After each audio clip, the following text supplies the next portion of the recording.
আচ্ছা, আমাদের গতদিন আমরা এখানে 45 পর্যন্ত করতে রাখছিলাম। আজকেও সময় দেওয়ার কথা বলা হয়েছিল, মানে 46 থেকে আমরা, না, আপনাদের আমি 50 পর্যন্ত করতে বলছিলাম। হুম। এই 50 পর্যন্ত আমরা আজকে 51 থেকে শুরু করবো। হ্যাঁ, তো এখানে বলছে কি, এক ব্যক্তি ঘন্টায় 4 কিলোমিটার বেগে গুলিস্তান থেকে গুলশান গেল। কিছুক্ষণ পর আবার সেখান থেকে ঘন্টায় 5 কিলোমিটার বেগে গুলিস্তানের উদ্দেশ্যে ফিরে আসলো। ফেরার পথে আধা ঘন্টা সময় কম লাগবে। তাহলে গুলিস্তান থেকে গুলশানের দূরত্ব কত? ঠিক আছে। আচ্ছা, তাহলে আমরা এই দূরত্বটা ধরে নিই x কিলোমিটার। ঠিক আছে, দূরত্বটা ধরে নিলাম x কিলোমিটার। এখন আপনার প্রশ্ন মতে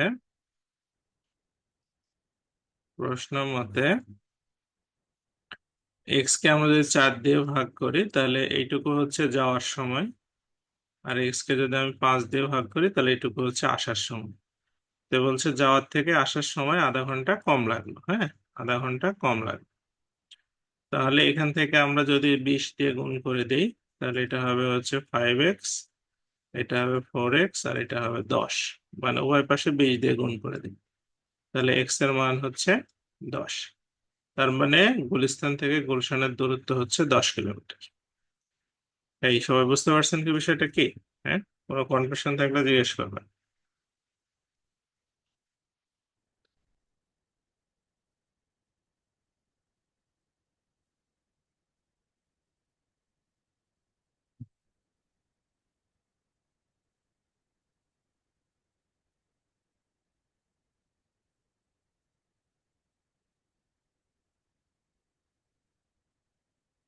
আচ্ছা, তারপরটাতে চলে যায় তাহলে।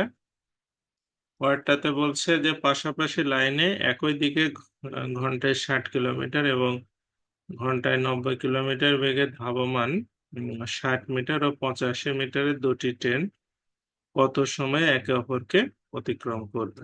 আচ্ছা, তো এখানে আমাদের গতিবেগটা আগে দেখি। হুম। আমরা জানি গতিবেগটা কত হবে। এখানে আমরা একই দিকে যখন ট্রেন যাবে তখন 90 থেকে 60 বাদ দিলে 30 কিলোমিটার প্রতি ঘন্টায়। হুম। প্রতি ঘন্টা 90 থেকে বাদ দিলে 30 কিলোমিটার প্রতি ঘন্টা। এটা গতিবেগ। ঠিক আছে। আচ্ছা, এখন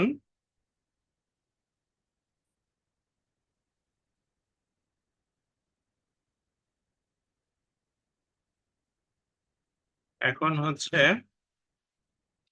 আমাদের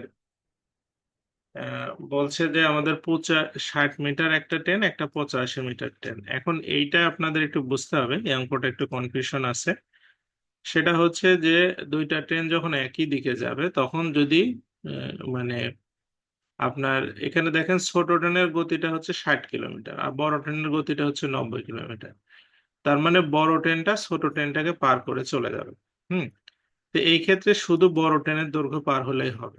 ঠিক আছে, মানে একই দিকে যাওয়ার সময়। তাহলে আমরা এখানে লিখবো যে 30 কিলোমিটার মানে 30,000, 30,000 মিটার যেতে সময় লাগছে আমাদের কত? 1 ঘন্টা, মানে 3600 সেকেন্ড। 3600 সেকেন্ড। তাহলে 1 মিটার যেতে সময় লাগছে 3600 ডিভাইডেড বাই 30, 1, 2, 3। আর আপনার 85 মিটার, মানে এটা 85 মিটার যেতে কত সময় লাগবে? তাহলে 85 দিয়ে গুণ করি। হুম, তাহলে এখানে 1, 2, 1, 2, তারপরে আমাদের যদি আমরা 15 দিয়ে আহ না, 5 দিয়ে কাটি তাহলে এটা 17। 5 দিয়ে কাটলে এটা 5, 6, 30, তাই না? 6 দিয়ে কাটলে এটা আমাদের 10। 6 দিয়ে কাটলে এটা 6। আর 2 দিয়ে কাটলে এটা 5। 2 দিয়ে কাটলে এটা 3। তার মানে 3, সুতরাং 51 আহ, বাই 5। তার মানে কত হবে? এটা 5×10=50। 10.2, 10.2 সেকেন্ড সময় লাগবে। হ্যাঁ, মানে বিষয়টা খেয়াল করেন, মানে অনেক সময় এটা আমাদের ভুল করে হয়ে যায় এখানে। হ্যাঁ, সেটা হচ্ছে যে এই 85 আর 60-কে আমরা অনেক সময় যোগ করি, এই অঙ্কে যোগ করা যাবে না। কেন? কারণ হচ্ছে যে ট্রেনটা দুইটা একই দিকে যাচ্ছে, এটা একটা বিষয়। আর একটা হচ্ছে যেটা ছোট ট্রেন সেটার গতি কম, আর যেটা বড় ট্রেন সেটার গতি বেশি। যখন একই দিকে যাবে দুইটা ট্রেন, যদি বড় ট্রেনের গতি বেশি হয় তার মানে বড় ট্রেন ছোট ট্রেনটাকে পার করলেই তার সম্পূর্ণ দূরত্ব পার হয়ে যাবে। এই জন্য আমরা শুধু বড় ট্রেনের বডি যেতে যতটুকু টাইম লাগে ততটুকু বের করলে হয়ে যাবে। ঠিক আছে।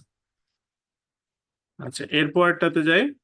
চাকরির সাক্ষাৎকারের জন্য এক ব্যক্তিকে নির্ধারিত ক্ষণে কলেজ গেটে উপস্থিত হতে হবে। সে গুলিস্তান থেকে ঘন্টায় 10 কিলোমিটার বেগে সাইকেল চালিয়ে 20 মিনিট বিলম্বে পৌঁছালো। সে যদি 15 কিলোমিটার বেগে সাইকেল চালাতো তাহলে 10 মিনিট আগেই পৌঁছাতো।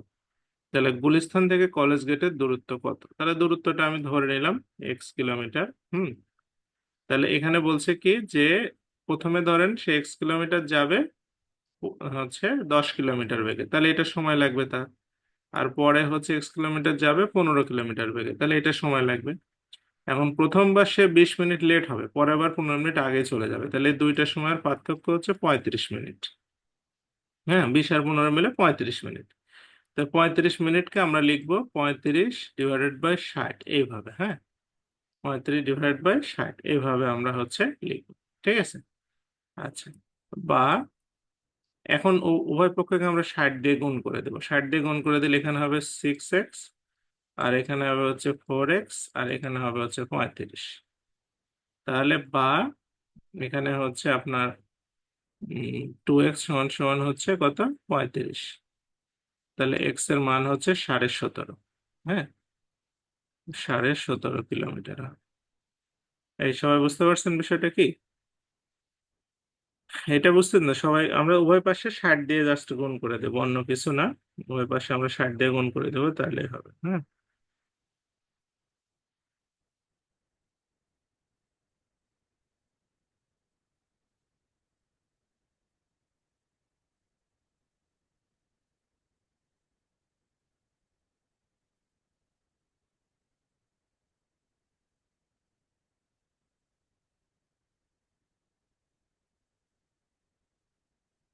আচ্ছা, এরপরটাতে যাই।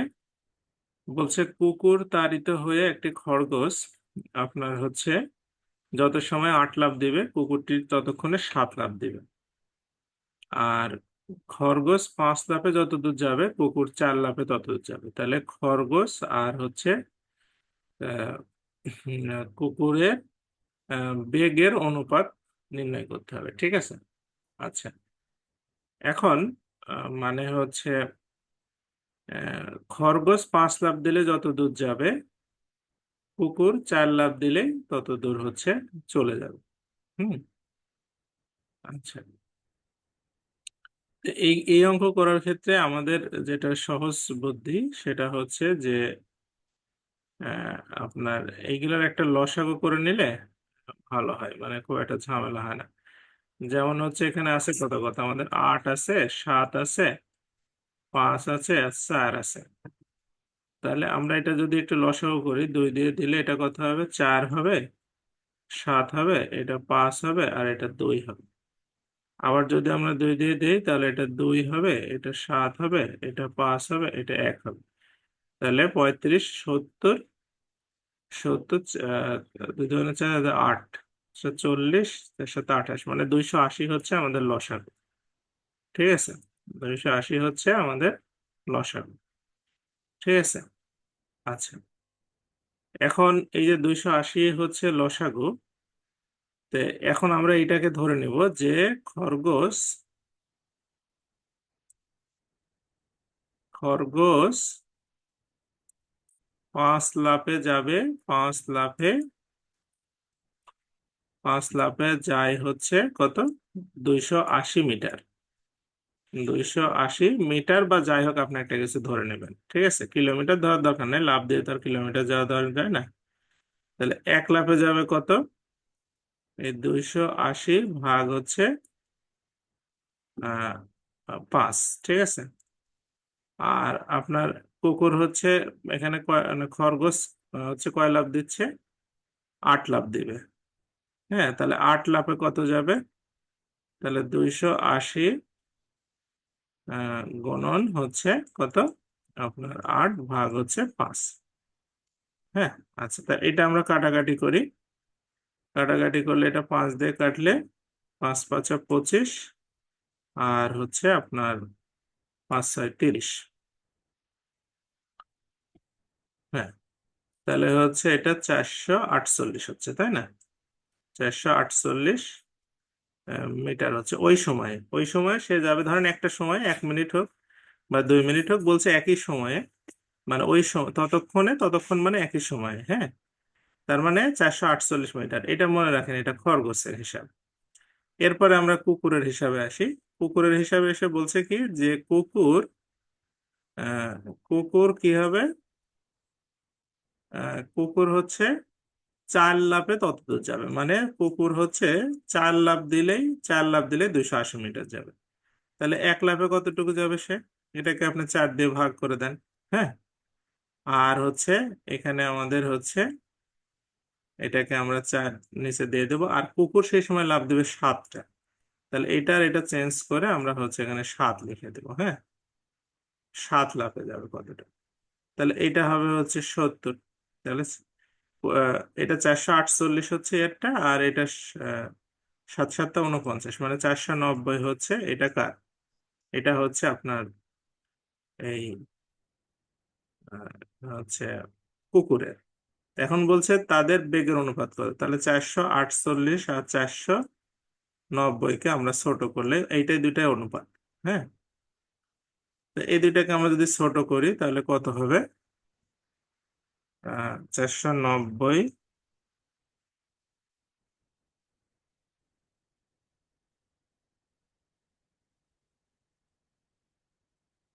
এটা 2 ভাগ করলে 245, আর এটা হচ্ছে 224। আর তো কাটাকাটি যাচ্ছে না। হ্যাঁ, মানে এরকমই অনুপাতটা হবে আর কি। এইভাবে আমার মনে হচ্ছে এরকমই হবে। তারপরে দাঁড়ান, আমি একটু চেক আউট করে, আমার ভুল হতে পারে।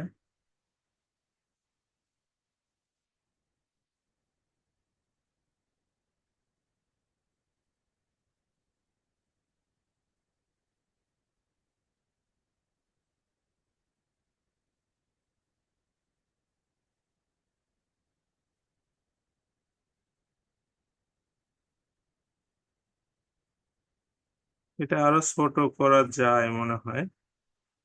হ্যাঁ, এটা আরো ছোট করা যাইতে পারে। দাম 224-কে আর কত দিয়ে কাটা যায়?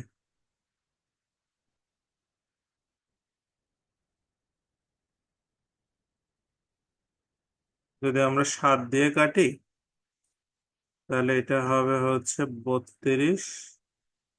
আর 7 দিয়ে কাটলে 3 × 7 = 21, 5 × 7 = 35। হ্যাঁ, এই 245-কে তাহলে 7 দিয়ে ভাগ করা যায়। হ্যাঁ, তাহলে এই 32 = 45, 35 হবে হচ্ছে উত্তর। হুম, এভাবে লসাগু করে নিলে তাড়াতাড়ি হবে। হ্যাঁ, আর ওই যে আপনার 4-5-এর লসাগু করলেও হয় অবশ্য। তো গোটাটা লসাগু করলেও হয়, যেটা আপনাদের মানে খুশি আর কি। হ্যাঁ, 4-5-এর লসাগু ধরে করলেও হবে। আচ্ছা, এরপরেরটাতে যাই। এক ব্যক্তি গাড়ি যোগে 60 কিলোমিটার হচ্ছে কিছু দূর বেগে কিছু দূর অতিক্রম করে ঘন্টায় 40 কিলোমিটার বেগে অবশিষ্ট পথ অতিক্রম করে 5 ঘন্টায় 240 কিলোমিটার পথ অতিক্রম করলো। তিনি 60 কিলোমিটার বেগে কত দূর গিয়েছিল? এরকম অঙ্ক আগে করানো হয়েছে। এটা আমি ধরে নিলাম যে 60 কিলোমিটার বেগে গিয়েছিল x কিলোমিটার। হ্যাঁ, তাহলে হচ্ছে দেখেন, সে x কিলোমিটার যাবে 60 কিলোমিটার বেগে, তাহলে 60 দিয়ে ভাগ করলে সময় পাওয়া যাবে নাকি? আর পথ বাকি থাকলে কতটুকু? টোটাল রাস্তা আমাদের 240, সেখান থেকে আমি এক্সট্রা বাদ দেব। এই রাস্তাটুকু যাবে সে হচ্ছে 40 কিলোমিটার বেগে। ওকে, এই দুইটা যোগ করলে তার টোটাল টাইম লাগবে হচ্ছে 5 আওয়ার্স। হুম, তাহলে এখান থেকে আমরা যদি 120 লসাগু হবে, তাই না? তাহলে 120 দিয়ে যদি আমরা গুণ করে দেই তাহলে আমাদের অঙ্ক হয়ে যাবে। 60 আর 40-এর লসাগু কত হবে? 120 হবে। 120 দিয়ে গুণ করে দিলে এটা হবে হচ্ছে আমাদের 2x, আর এটা হবে 3, তার মানে 3 × 24 = 72, 720 - 3x = 60 দিয়ে গুণ করছি না, তাহলে 300। হ্যাঁ, আচ্ছা, তারপরে এখান থেকে আমাদের হচ্ছে তাহলে x এর মানটা হবে হচ্ছে 420। ঠিক আছে, তাহলে x এর মানটা হবে হচ্ছে আহ, না, ভুল হলো, 120 দিয়ে, 60 দিয়ে না, তো 120 দিয়ে গুণ করতেছি, সরি। 120 দিয়ে গুণ করলে এটা হবে 600, তাহলে 600 তে 120, এটা হবে 120। তার মানে আমাদের সে 120 কিলোমিটার রাস্তা গিয়েছে 60 কিলোমিটার বেগে। হ্যাঁ, এই, আচ্ছা, আপনারা এই গুণ করাটা বুঝতেছেন তো? এটা ক্লাস 8 এর একটা পদ্ধতি। 8 এর বইয়ে এরকম একটা পদ্ধতি আছে, আপনার যেটা লসাগু হবে এই নিচের গুলা, সেটা দিয়ে উভয় পাশে গুণ করে দিলে আপনার সহজ হবে। ঠিক আছে,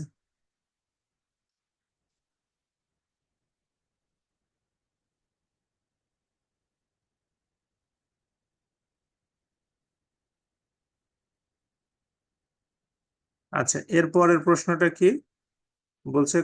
এই যে ওই অঙ্ক আর এই অঙ্ক একই, করিম যে সময় 7 বার লাফ দেয়, রহিম 8 পদক্ষেপ দেয়, কিন্তু করিম 7 পদক্ষেপে যতদূর যায়, সে 5 পদক্ষেপে যতদূর যায়, সে 4 পদক্ষেপে যতদূর যায়। একই অঙ্ক, সেম অঙ্ক, এটা করবেন। এইটা দেখেন, বলছে একজন লোক নির্দিষ্ট একটি স্থান থেকে যাত্রা শুরু করে 27 কিলোমিটার উত্তর দিকে যায়, সেখান থেকে 24 কিলোমিটার পূর্ব দিকে যায়, সবশেষে 20 কিলোমিটার দক্ষিণ দিকে যায়। যাত্রা শেষে লোকটির স্থান থেকে কত দূরে থাকবে? আচ্ছা, তো এখানে ধরেন তার পয়েন্ট, এই পয়েন্ট থেকে আপনার হচ্ছে এই এই পয়েন্ট থেকে সে যাবে। হ্যাঁ, আচ্ছা, পয়েন্টটা আমি এইদিকে একটু নিচের দিকে ধরি। এখানে হচ্ছে তার পয়েন্ট, এই পয়েন্টটার নাম দিলাম আমি এ। এই পয়েন্ট থেকে সে কি করবে? উত্তর দিকে যাবে 27 কিলোমিটার, উত্তর মানে উপরের দিক। হ্যাঁ, তাহলে 27 কিলোমিটার এদিকে গেল, এটা 27 কিলোমিটার, সেখান থেকে 24 কিলোমিটার পূর্ব দিকে যাবে, মানে ডান দিকে হয় পূর্ব, তাহলে 24 কিলোমিটার পূর্ব দিকে গেল, সেখান থেকে আবার 20 কিলোমিটার দক্ষিণে যাবে, মানে এখান থেকে আবার নিচের দিকে আসবে হচ্ছে, এখানে 20 কিলোমিটার দক্ষিণে আসলো। আসার পরে এখানে সে দাঁড়ালো কোথায়? ধরেন এই এই জায়গাতে এসে তার সি বিন্দুতে দাঁড়ালো। হুম, এখন বলছে যে এই প্রথম জায়গা থেকে এই জায়গার মধ্যে সরাসরি দূরত্বটা কত, এটা আমরা এখন বের করব। তো এটার জন্য আমাদের হচ্ছে প্রথম কাজটা হচ্ছে যে এইটা এখান থেকে যোগ করে দেওয়া, এটা হচ্ছে এখানে আমাদের বি লেখা, মানে আমাদের হচ্ছে এটা সমকোণী ত্রিভুজ হয়ে যাবে। আচ্ছা, এখন আমরা মাপটা বুঝি, যে ধরেন এই এই লাইনটা 24, মানে এই লাইনটাও হবে 24, আর হচ্ছে এই লাইনটা হচ্ছে, এখানে দেখেন এটুকু 20, তাহলে বাদ বাকিটা হবে এটা 7। তাহলে 27 তো মিলা লাগবে। তাহলে এখানে আমরা পিথাগোরাসের সূত্র ব্যবহার করব। পিথাগোরাসের সূত্র অনুসারে অতিভুজ স্কয়ার ইকুয়াল টু হচ্ছে লম্ব হচ্ছে 7, লম্ব স্কয়ার প্লাস ভূমি স্কয়ার 24 স্কয়ার। হ্যাঁ, তাহলে আমাদের হয়ে যাবে। ঠিক আছে, তাহলে এসি সমান সমান, এসি স্কয়ার সমান 7 7 49, আর হচ্ছে 24 24 576। তাহলে এখানে হচ্ছে এসি সমান সমান হচ্ছে, এটা হবে 625। 625 মানে এসির মানটা হবে হচ্ছে 25 25 625, তার মানে 25। তার মানে এখান থেকে তার সরাসরি দূরত্ব হচ্ছে 25 কিলোমিটার। এই বুঝতে পারছেন বিষয়টা কি হয়?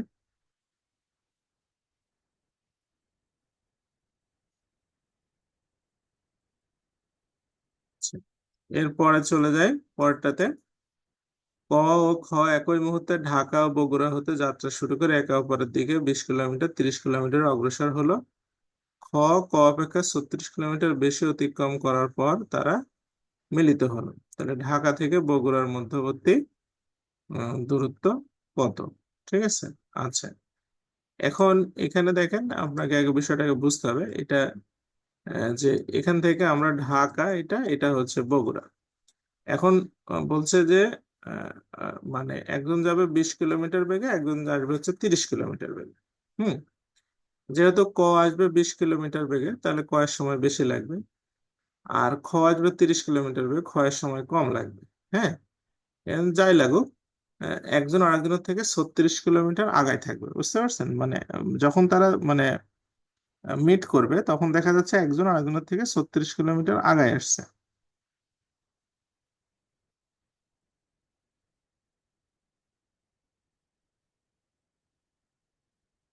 আচ্ছা, এখন কথা হচ্ছে যে কয় ঘন্টা পর দেখা হবে এইটা এখানে ম্যাটার করে। তা মনে করি এক্স ঘন্টা পর দেখা হবে, মনে করি এক্স ঘন্টা পরে দেখা হবে, এক্স ঘন্টা পর দেখা হবে, দেখা হবে। তাহলে আমাদের এখানে সহজ কথা, যে একজন যাবে হচ্ছে 30, 1 ঘন্টায় 30, তাহলে এক্স ঘন্টায় যাবে 30x, আর একজন যাবে 1 ঘন্টায় 20, তাহলে এক্স ঘন্টায় যাবে এইটুকু। এই দুইটা বিয়োগ করলে একজন আরেকজনের থেকে 36 কিলোমিটার আগে থাকবে। ঠিক আছে, একজন আরেকজনের থেকে তাহলে 36 কিলোমিটার আগায় থাকবে। বুঝতে পারছেন বিষয়টা কি?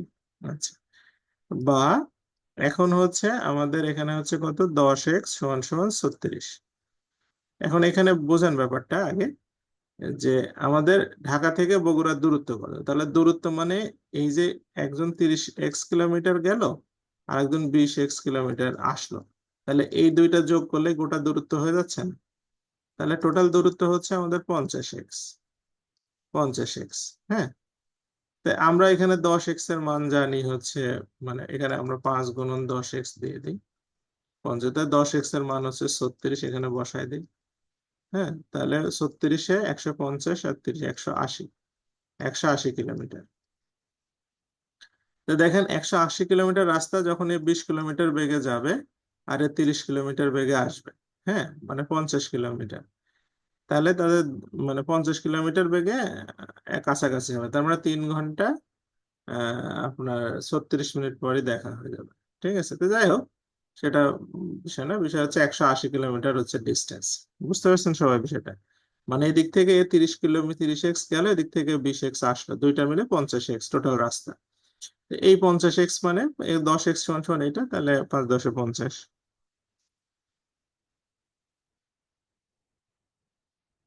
আচ্ছা, পরেরটাতে যাই। এটা করার দরকার নেই, এটা ক্লাস 9, 10 অঙ্কে এর অঙ্ক আগে একটা করানো হয়েছে। আচ্ছা, এই 60 নম্বর প্রশ্নটা দেখেন, এরকম ধরনের অঙ্ক আগে সচরাচর বাদ দেওয়া হতো, কিন্তু এই যে একটা পরীক্ষায় দেখলাম গত পরশুদিন আবার আসছে। এই টাইপের একটা অঙ্ক আসছে। মানে করা লাগবে, কিছু করণীয় নেই। তবে একটু মানে আপনাদের মনোযোগ দিলে এগুলো হচ্ছে মানে সহজ হবে। হ্যাঁ, এগুলা কঠিন আছে এরকম টাইপের, মানে কঠিন বলতে কি, আপনার কনসেপচুয়ালি এখানে অনেক কিছু বিষয় বুঝতে হবে। মানে আপনি যদি এই শুধু থিওরি না বুঝেন তাহলে এগুলা বোঝা যায় না। বলছে ক খ স্থানের দূরত্ব হচ্ছে d কিলোমিটার। হুম একই সময়ে মানে ক থেকে খ, এটা ক, এটা হচ্ছে খ, এর মাঝখানের দূরত্ব হচ্ছে d কিলোমিটার। একই সময়ে মিজান ও মুজিব যথাক্রমে ক ও পরস্পরের খ পরস্পরের দিকে মানে থেকে দিকে মিজান ও মুজিব যথাক্রমে ক ও খ থেকে পরস্পরের দিকে রওনা হয়ে টি ঘন্টা পরে উভয়ে মিলিত হবে। মিলিত হওয়ার এস ঘন্টা পরে মিজান হতে পৌঁছালো, তাহলে উভয়ের গতি কত? আচ্ছা, ব্যাপার না, এটা আমরা হচ্ছে ধরে বের করব। প্রথমে দেখেন দুইজন আছে এখানে, একজন হচ্ছে মিজান, তাহলে মিজানের গতি আমরা ধরি এক্স। মিজানের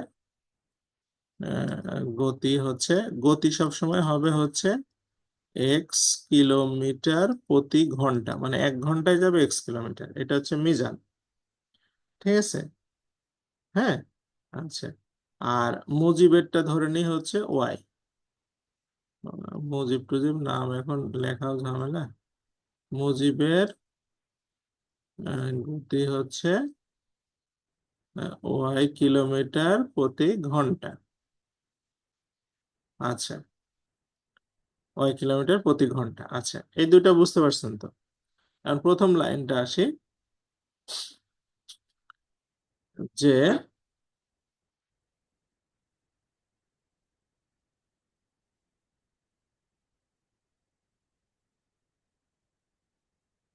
প্রথম লাইনে বলছে দেখেন যে ক খ পরস্পরের দিকে রওনা মানে ক খ থেকে মানে মিজান রওনা দিল, মিজান টি ঘন্টায় গেল, তারপরে দেখা হলো, দেখা হওয়ার পরে মিজান আবার কি করলো, আরো এস ঘন্টা গিয়ে দূরত্বে পৌঁছে গেল। হ্যাঁ, আচ্ছা তাহলে প্রথমে দেখেন মিজানের গতি 1 ঘন্টায় হচ্ছে এক্স, তাহলে মিজান প্রথমে টি ঘন্টায় যাবে, টি দিয়ে গুণ করলেই পাবো এক্স টি। এইটুকু ধরেন এই জায়গাতে আসছে মিজান, এরপরে এখান থেকে আবার সে কয় ঘন্টা লাগলো, তার এস ঘন্টা, মানে সে 1 ঘন্টায় যাচ্ছে এক্স, তারপরে যাচ্ছে সে টি ঘন্টা। এইভাবে এই দুইটা গতি মানে দূরত্ব যোগ করলে আমাদের এই ক থেকে খতে পৌঁছে যাচ্ছে, টোটাল দূরত্ব হচ্ছে ডি। ওকে, তাহলে এখান থেকে আমরা এক্স কে কমন নিব। না না, ভুল হলো, এটা এস ঘন্টা, তো এস ঘন্টা, হ্যাঁ, তাহলে টি প্লাস এস সমান সমান হচ্ছে ডি। তাহলে এক্স এর মানটা এখান থেকে আমরা বের করে ফেলতে পারবো D by T plus S. এই এক্সটা কারটা ধরছিলাম, মিজানেরটা, এই যে মিজানের গতিবেগ কিন্তু বের হয়ে গেছে। বুঝতে পারছেন বিষয়টা কি? হ্যাঁ, মিজানেরটা বের হয়ে গেছে কিন্তু, মিজানের গতিবেগ। আপনারা এই ইকুয়েশন কি বুঝছেন সবাই? এই যে এখানে যে ইকুয়েশনটা লেখা আছে, ইকুয়েশন বুঝতে পারছেন? না বুঝতে পারলে জিজ্ঞেস করবেন।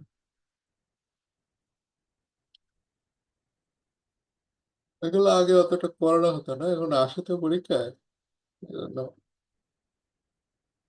আচ্ছা, তার মানে সবাই বুঝছেন আশা করি, কোনো কনফিউশন নাই। এরপরে আমরা মুজিবের গতিবেগে তাহলে চলে আসি। আচ্ছা, মুজিবের গতিবেগ কিভাবে বের করব? মুজিবের গতিবেগটা হচ্ছে দেখেন, আচ্ছা নজরুল মানে আবার করতে বলছে, মানে প্রথমে আপনি চিন্তা করেন মিজানের গতিটা আমরা ধরছি কত, মিজানের গতি ধরছি এক্স কিলোমিটার, তাহলে মিজান 1 ঘন্টায় যাবে এক্স কিলোমিটার, মানে এক্স এর মান দশক পাঁচক যায়, তাহলে 1 ঘন্টায় যদি এক্স কিলোমিটার যায়, তাহলে মিজান প্রথমে কয় ঘন্টা গেল, টি ঘন্টা, তাহলে টি ঘন্টায় যাবে এক্স ইন্টু টি, নাকি?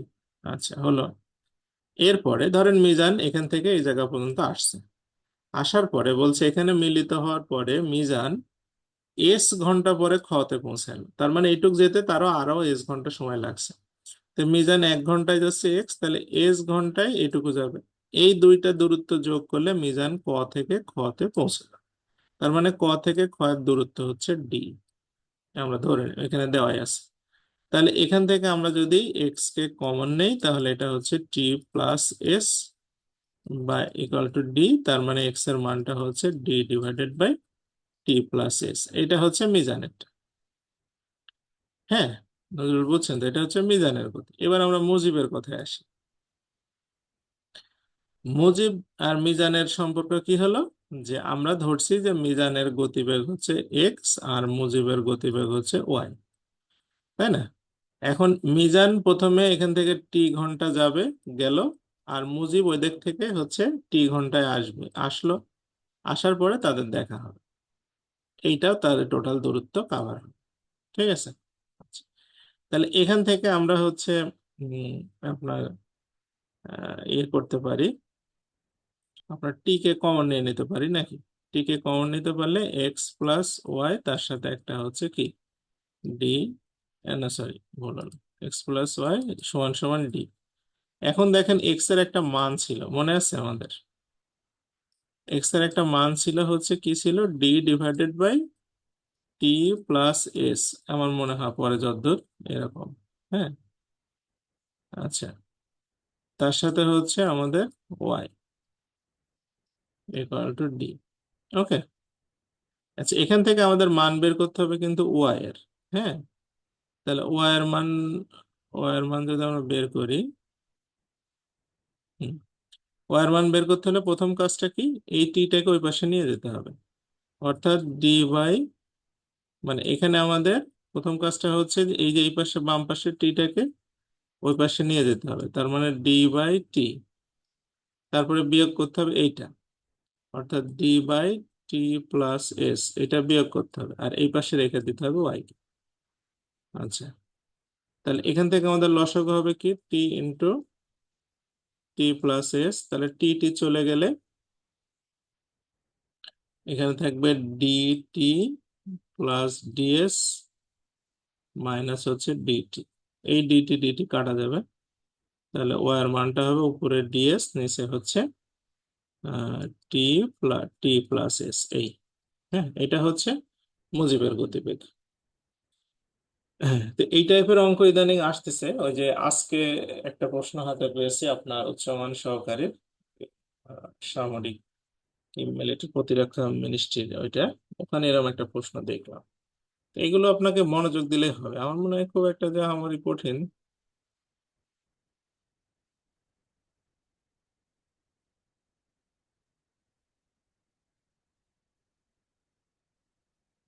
আচ্ছা, আমি অবশ্য, নমিয়ার বলছে কি, ইব্রাহিম জাদরান, আমি ওইটা, ঠিক আছে, আমি খেলার ওইটা আমি আচ্ছা একটা পত্রিকায় দেখলাম।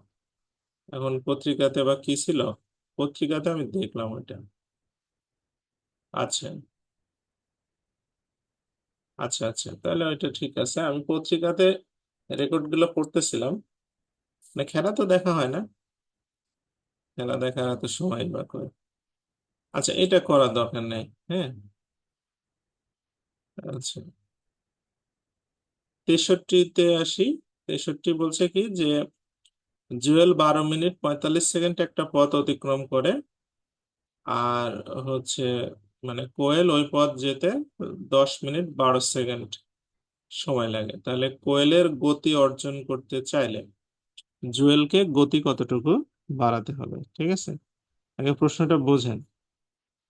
মানে হচ্ছে আপনার 12 মিনিট 45 সেকেন্ডে হচ্ছে সে একটা দূরত্ব অতিক্রম করে। ঠিক আছে, এখন ধরেন 12 মিনিট পরে কতটুকু দূরত্ব অতিক্রম করে। এটার জন্য আমরা সহজ কথা ধরে নেব যে 1 কিলোমিটার। হ্যাঁ, মনে করি 1 কিলোমিটার দূরত্ব অতিক্রম করে, তাহলে আমাদের জন্য খুব সহজ হবে।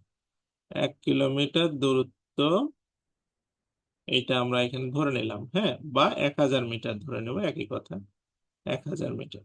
আচ্ছা, তাহলে এবার জুয়েলের গতির হিসাব করি। জুয়েলের গতি কত? জুয়েলের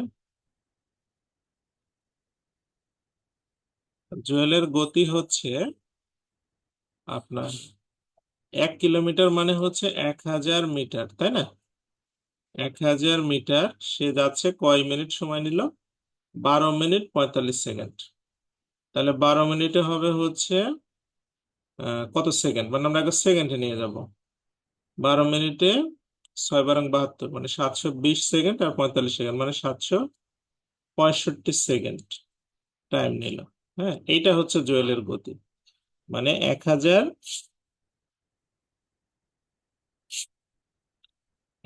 মিটার সে যাচ্ছে, টাইম নিলে হচ্ছে কত, এত, মানে এসটাকে একটু কনফিউজড মনে হচ্ছে, 765 সেকেন্ড। তাহলে দেন আমরা এটাকে যদি ক্যান্সেল আউট করি, 5 দিয়ে যদি কাটি, তাহলে কত হবে? উপরে হবে হচ্ছে 250, আর নিচে হবে হচ্ছে 5 একে 5, 5 5 25, আর 3 5 15, মানে এত মিটার পার সেকেন্ড, মানে 1 সেকেন্ড এইটুকু যাচ্ছে, এটা জুয়েল। এবার আসি কোয়েল।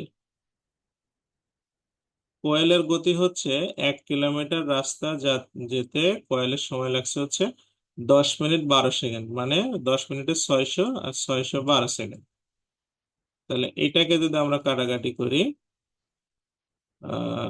তাহলে আমাদের কত হচ্ছে, আমরা যদি 4 দিয়ে কাটি, তাহলে এটা হচ্ছে আমাদের, সরি, এটা 5 দিয়ে কাটছি না, এটা 200 হবে, 250 লিখছি কেন? তাহলে এটা হচ্ছে 4 দিয়ে কাটলে 250 ডিভাইডেড বাই 4 একে 4, 4 আপনার হচ্ছে 4 5 20, 3 4 12, এত মিটার প্রতি সেকেন্ড। এখন দেখেন, বলছে যে কোয়েলের গতিবেগ অর্জন করতে চাইলে জুয়েলকে গতিবেগ বাড়াতে হবে কত? মানে কোয়েলের গতি বেশি, জুয়েলের হচ্ছে কম। তাহলে বেশি কতটুকু দেখি, এই দুটো বিয়োগ করতে হবে। মানে 250 ডিভাইডেড বাই 153 থেকে আপনার 200 ডিভাইডেড বাই 153 বিয়োগ হয়ে যাবে। তাহলে 50/153 হবে হচ্ছে বেশি। এখন বলছে শতকরা কতটুকু গতিবেগ অর্জন করতে হবে। তাহলে শতকরা হবে হচ্ছে আপনার 50 153। হ্যাঁ। আর কার সাথে তুলনা হবে আমাদের? হচ্ছে আহ, মানে জুয়েল, মানে জুয়েলের গতিবেগ কতটুকু বাড়াতে হবে, তাহলে জুয়েল হচ্ছে 200/153 আছে আগে শতকরা যেহেতু, গুণন 100। তাহলে 153 চলে গেল, এটা কাটলে 25 হবে। তার মানে 25% গতি তাকে বাড়াতে হবে। ঠিক আছে, এই 25% গতি যদি সে বাড়ায় তাহলে হচ্ছে 42 গতিবেগ অর্জন করতে পারবে। এগুলো একটু টাফ। হ্যাঁ, একটু আপনার যেন পরীক্ষায় আসবে না, একটু মানে কঠিন পরীক্ষায় আসবে। আচ্ছা, এগুলো করার দরকার নেই, এগুলো হচ্ছে না করলে হবে। আমাদের হচ্ছে আরেকটা ইয়ে ছিল, মান নির্ণয়ের কিছু অঙ্ক ছিল। হ্যাঁ, আমরা আজকে মান নির্ণয় শুরু না করি, কারণ আজকে শুরু করলে আমরা খুব ভালোভাবে যে করতে পারবো তা না, আগামী ক্লাসে মান নির্ণয় না শুরু করবো। আমাদের অন্যান্য যে কয়েকটা বিষয় ছিল ওইগুলো একটু জাস্ট আপনাদের একটু ধারণা দিয়ে দিই। 1 ঘন্টার মধ্যে আমাদের হয়ে যাবে। কালকে আগামী ক্লাসে আমরা মান নির্ণয় শুরুতে, মান নির্ণয়ে প্রায় 140টা অঙ্ক আছে। তা আমি মোটামুটি যেগুলো খুবই প্রয়োজনীয় সেগুলো আপনাদেরকে দেখাই দেবো, আর বাদ বাকিগুলো আপনারা, আমি প্রথম দিন চেষ্টা করব গোটা 20টা অন্তত দেখানোর জন্য। হ্যাঁ। আচ্ছা, আপনাদের আজকে আমি মানে বাংলা মোটামুটি আমাদের অলমোস্ট সিলেবাস শেষের দিকে। তাই আমরা বাংলায় আপনার হচ্ছে প্রথমের 2-3টা জিনিস যেগুলো খুবই মানে ইয়ে আর কি, আসে না, মাঝে মধ্যে আসে।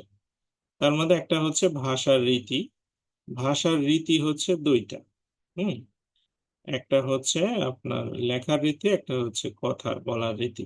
কথ্য ভাষা বলে, একটাকে বলে লেখ্য ভাষা। তো এইটা আমাদের পরীক্ষায় আসে, বেশিরভাগ পরীক্ষাতেই প্রশ্নটা আসে, বাট আমাদের এটা ভুল হয়। কি ভুল হয়? ভুলটা হয় অনেকে লেখে ভাষার রীতি দুইটা, একটা সাধু রীতি, একটা চলিত রীতি। না, ব্যাপারটা সেরকম না। রীতি মানে হচ্ছে আপনার প্যাটার্ন।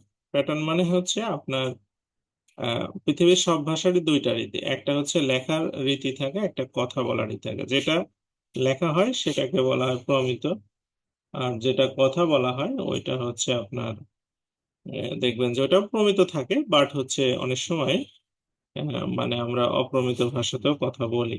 হ্যাঁ। যেমন হচ্ছে আপনার আহ, মানে আমাদের ধরেন একজন চট্টগ্রামের একজন মানুষ, নোয়াখালীর একজন মানুষ, বা সিলেটের বা চাঁপাইনবাবগঞ্জের, তারা যে ভাষায় কথা বাসায় বলে সেই ভাষায় লেখার সময় আবার দেখবেন স্ট্যান্ডার্ড, মানে যেটা লেখা ওইটাই লেখে। তো লেখ্য রীতি আর একটা হচ্ছে আপনার মানে কথ্য রীতি। হ্যাঁ। তো এই লেখ্য রীতি হচ্ছে আবার দুই ধরনের, লেখার রীতি হচ্ছে দুই ধরনের। এটা পরীক্ষায় যদি এরকম ইয়ে থাকে, এটা খেয়াল করবেন যে হচ্ছে আহ, ওই ভাষার রীতি কয়টা, তাহলে দুইটা, একটা হচ্ছে কথ্য রীতি, একটা হচ্ছে লেখ্য রীতি। আর যদি বলে লেখ্য রীতির রীতি কয়টা, তাহলে হচ্ছে দুইটা, একটা হচ্ছে সাধু, একটা হচ্ছে চলিত। আর কথ্য রীতির মানে রীতিও দুইটা, একটা হচ্ছে চলিত, একটা হচ্ছে আঞ্চলিক ভাষা। চলিত মানে যেটা মানে স্ট্যান্ডার্ড, আর আঞ্চলিক ভাষা তো জেলা ওয়াইজ উপজেলা ওয়াইজ আলাদা থাকে অনেক সময়। হ্যাঁ। তো এইটা কনফিউশনটা ক্লিয়ার করে নেবেন এখান থেকে। এই প্রশ্নটা লিখিত 1-2 মার্কের মধ্যে আসে এবং বেশিরভাগের ক্ষেত্রে ভুল হয়। আর কথ্য রীতির হচ্ছে স্ট্যান্ডার্ড আছে। হ্যাঁ। দেখবেন যে অনেক মানে আমরা যে ভাষায় কথা বলি স্পষ্টভাবে সেটা, এর ভিতরে আপনার আবার হচ্ছে আঞ্চলিক ভাষা থাকলেও মানে আঞ্চলিক যে টার্মগুলো আছে সেগুলো বাদ দিলে আপনার কথ্য রীতির স্ট্যান্ডার্ড। আর হচ্ছে উপসর্গ থেকে খুব একটা প্রশ্ন আসে না, তারপরে আমি একদিন পড়াবো না উপসর্গ। আর লেখ্য রীতির হচ্ছে আপনার প্রমিত রীতি, সাধু রীতি আর কাব্য রীতি। মানে কি? আপনার প্রমিত রীতি অর্থ হচ্ছে যে লেখার যে স্ট্যান্ডার্ড ভাষা যেটা, সেটা। সাধু রীতি মানে যেটা রবীন্দ্রনাথ বা তার আগের লেখকরা লিখতেন। আর কাব্য রীতি, কবিতার ভাষা কিন্তু আলাদা। আপনার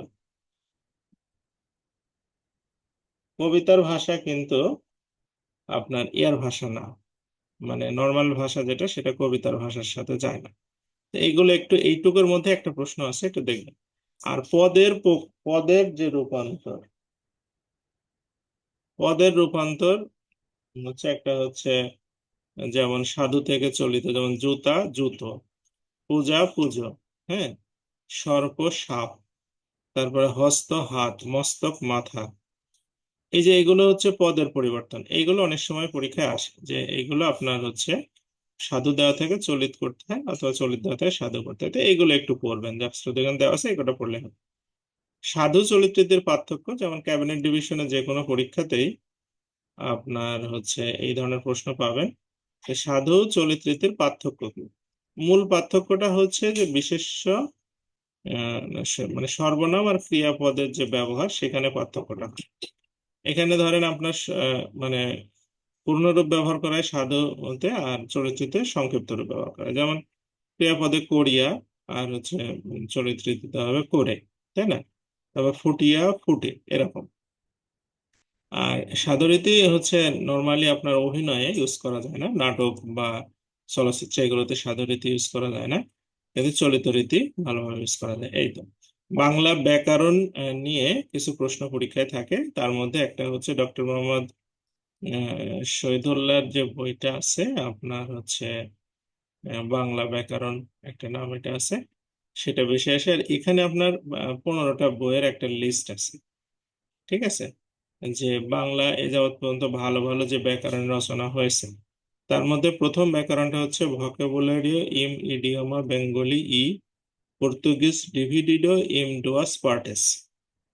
এতক্ষণ আমরা যদি এই কথাগুলোর কিছু না বুঝলাম, অন্তত এইটুকু বুঝলাম যেখানে ভোকাবুলারির ব্যবহার আছে, ভোকাবুলারিও যেহেতু আছে, এটা পর্তুগিজ ভাষায় লেখা হয়েছে। হ্যাঁ, পর্তুগিজ ভাষায় বাংলা ব্যাকরণ লেখা হয়েছে। চিন্তা করেন, আমাদের বাংলা ভাষা সৃষ্টি হচ্ছে, মানে আমরা যদি মিনিমাম ধরে থাকি যে বাংলা ভাষা ধরেন ছিল তো অনেক আগে থেকেই।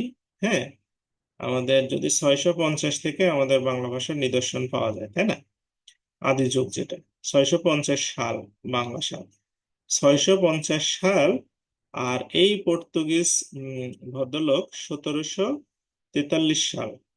তার মানে হচ্ছে ধরেন হ্যাঁ, কয় বছর হবে, 1700 থেকে 600 বাদ দিলে 1100। 1100 বছর পরে এসে উনি একটা ব্যাকরণ বই লিখেছেন। তার আগে আমাদের এই ভারতীয় উপমহাদেশে কোনো পণ্ডিত তৈরি হয়নি যে বাংলার একটা ব্যাকরণ লিখেছে। বুঝছেন ব্যাপারটা? হ্যাঁ। তাহলে ভাষা কিভাবে আগাবে? ভাষা না আগালে কি, আপনি ধরেন আহ, মানে পরে পর্তুগিজরা যখন এই দেশে আসলো, আসার পরে যখন দেখলো যে আমাদের এই দেশে মানুষের সাথে কথা বলতে হবে, ব্যবসা বাণিজ্য করতে হবে, তারা তখন তাদের ভাষায় এই দেশের ভাষা শেখার জন্য একটা ব্যাকরণ লিখলো, তাদের ব্যবসা বাণিজ্য এগুলোর সুবিধার্থে। হ্যাঁ, যে তারা যাতে বুঝতে পারে, এটা কিন্তু আমাদেরকে বোঝানোর জন্য না। খেয়াল করছেন বিষয়টা কি? অর্থাৎ আমাদের দেশে যারা আগে যারা পণ্ডিত ব্যক্তি ছিলেন এই অঞ্চলে, তারা খায় দায় খালি ঘুম পাচ্ছে, কোনো প্রকার চিন্তা ভাবনা বা ভালো কিছুর মধ্যে ছিল না, যে কারণে ভাষা এতদিন আমাদের পিছাইতে পিছাইতে এমন জায়গায় চলে আসছে। আপনি এখন গুগলে একটা সার্চ দেন, কোনো ভাষায় আসবে না, চ্যাট জিপিটিতে আসবে না, কোথাও আসবে না। কেন আসবে? কারণ এগুলো নিয়ে কেউ কাজ করে না। ভাষাকে আপনার সমৃদ্ধ করতে হয়, ব্যবহারের যত বেশি আপনি ব্যবহার করবেন তত ভাষা ইন্টারন্যাশনাল মানে যাবে, তাছাড়া যাবে না, কখনোই যাবে না, এটা সম্ভব না।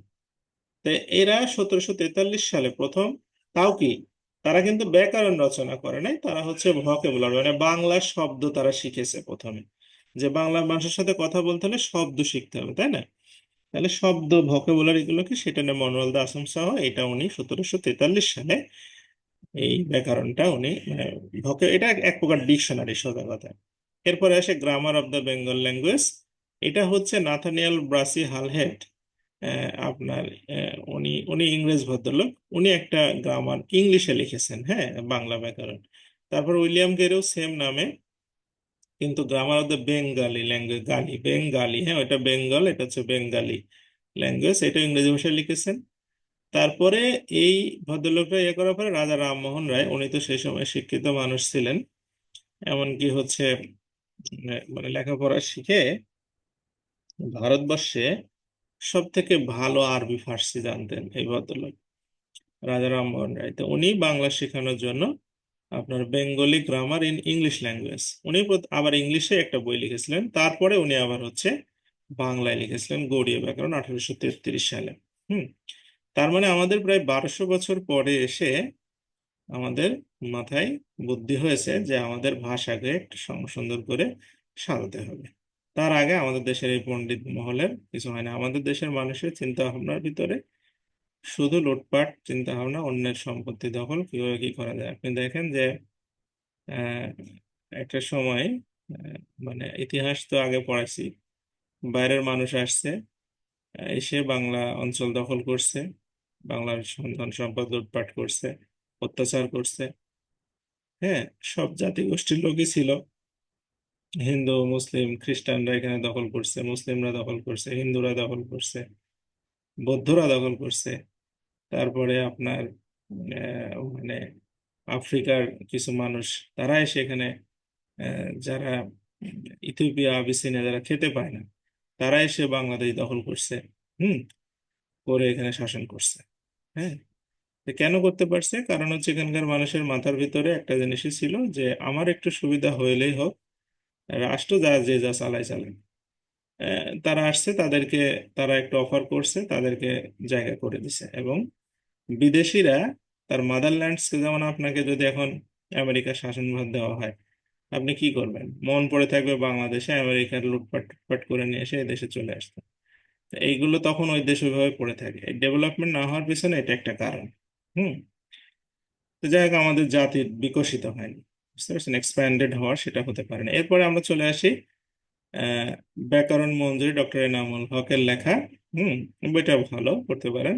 সুনীতি কুমার চট্টোপাধ্যায়ের ওডিবিএলটা ভালো করে পড়বেন, origin and development of the Bengali language, মানে নামটা পড়বেন, বই পড়ার দরকার নেই। ঠিক আছে। হুম। হ্যাঁ, অল্প কয়েকটা পড়লেই হবে, অত পড়া লাগবে না। এরপরে আমরা চলে আসবো ডিকশনারি। তো বাংলা ডিকশনারির ক্ষেত্রে আপনার হচ্ছে মানে এই কয়েকটা ডিকশনারি মুখস্থ করবেন। এগুলো আসে বাংলাদেশের আঞ্চলিক ভাষার অভিধান। যারা আঞ্চলিক ভাষা শিখতে চান তারা ডক্টর মোহাম্মদ শহীদুল্লাহর অভিধানটা পড়তে পারেন।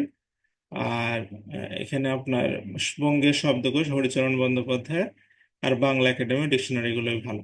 ধ্বনি বর্ণ থেকে যেটুকু দেখবেন সেটা হচ্ছে ভাষার মূল উপাদান হচ্ছে ধ্বনি। হ্যাঁ, মানে ধ্বনিকে আর ধ্বনি ভাষার ভিত্তি। ধ্বনি দুই ধরনের, একটা স্বরধ্বনি, একটা হচ্ছে ব্যঞ্জন ধ্বনি। ধ্বনি আর বর্ণ কিন্তু এক না, এটা আপনাদের বুঝতে হবে।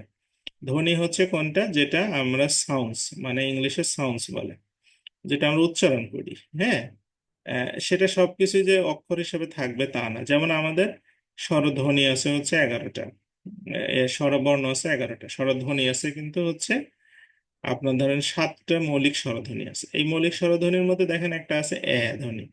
ঠিক আছে, ধ্বনিটা কিন্তু আমাদের বর্ণে নাই। হুম, আমাদের বর্ণে নাই কিন্তু আমাদের ধ্বনিতে আছে।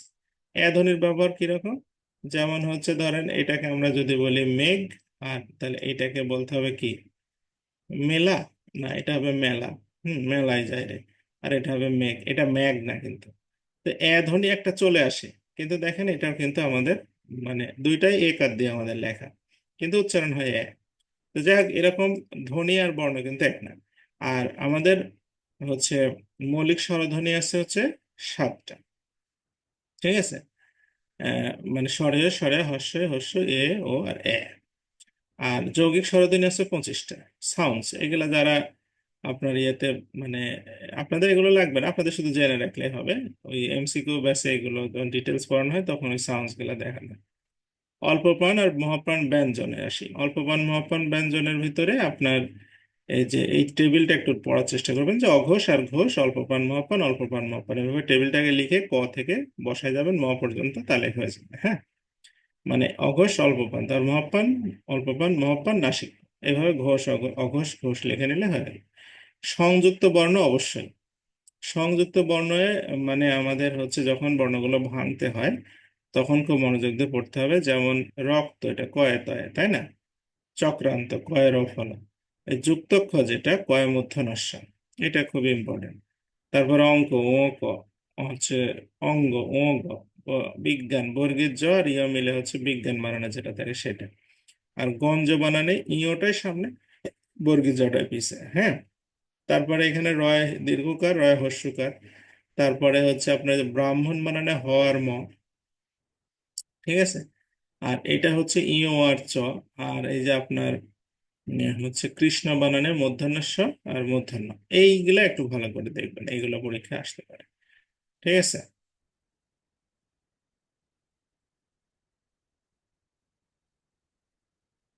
বাঞ্ছনীয়। বাঞ্ছনীয় কোনটা? বাঞ্ছনীয় এটা হবে, চ হয়ে গেছে তাই না, এটা স্পেলিং এটা ঠিক করতে হবে।